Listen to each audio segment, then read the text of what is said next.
بسم اللہ الرحمن الرحیم۔ شروع کرتا ہوں اللہ کے نام سے جو بڑا مہربان نہایت رحم والا ہے۔ جب تم نے ایک شخص کو قتل کر ڈالا پھر اس میں اختلاف کرنے لگے اور تمہاری پوشیدگی کو اللہ تعالیٰ ظاہر کرنے والا تھا، ہم نے کہا اس گائے کا ایک ٹکڑا مقتول کے جسم پر لگا دو، وہ جی اٹھے گا۔ اسی طرح اللہ مردہ کو زندہ کر کے تمہیں تمہاری عقل مندی کے لیے اپنی نشانیاں دکھاتا ہے، پھر اس کے بعد تمہارے دل پتھر جیسے بلکہ اس سے بھی زیادہ سخت ہو گئے۔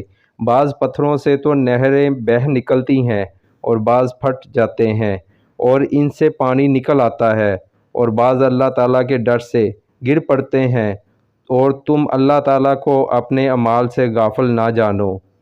مسلمانوں، کیا تمہاری خواہش ہے کہ یہ لوگ ایماندار بن جائیں؟ حالانکہ ان میں سے ایسے لوگ بھی ہیں جو کلام اللہ کو سن کر عقل و علم والے ہوتے ہوئے پھر بھی بدل ڈالا کرتے ہیں۔ جب ایمان والوں سے ملتے ہیں تو اپنی ایمانداری ظاہر کرتے ہیں، اور جب آپس میں ملتے ہیں تو کہتے ہیں کہ مسلمانوں کو کیوں وہ باتیں پہنچاتے ہو جو اللہ تعالیٰ نے تمہیں سکھائی ہیں؟ کیا جانتے نہیں یہ تو اللہ تعالیٰ کے پاس تم پر ان کی حجت ہو جائے گی؟ کیا یہ نہیں جانتے کہ اللہ تعالیٰ ان کی پوشیدگی اور ظاہرداری سب کو جانتا ہے؟ ان میں سے بعض ان پڑھ ایسے بھی ہیں جو کتاب کے صرف ظاہری الفاظ کو ہی جانتے ہیں، صرف گمان اور اٹکل ہی پر ہیں۔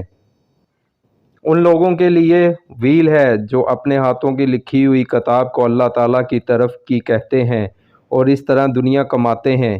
ان کے ہاتھوں کی لکھائی کو اور ان کی کمائی کو ہلاکت اور افسوس ہے۔ یہ لوگ کہتے ہیں کہ ہم تو چند روز جہنم میں رہیں گے۔ ان سے کہو، کیا تمہارے پاس اللہ تعالیٰ کا کوئی پروانہ ہے؟ اگر ہے تو یقیناً اللہ تعالیٰ اپنے وعدے کے خلاف نہیں کرے گا۔ ہرگز نہیں، بلکہ تم تو اللہ کے ذمے وہ باتیں لگاتے ہو جنہیں تم نہیں جانتے۔ یقیناً جس نے بھی برے کام کیے اور اس کی نافرمانیوں نے اسے گھیر لیا، وہ ہمیشہ کے لیے جہنمی ہے۔ اور جو لوگ ایمان لائیں اور نیک کام کریں وہ جنتی ہیں جو جنت میں ہمیشہ رہیں گے۔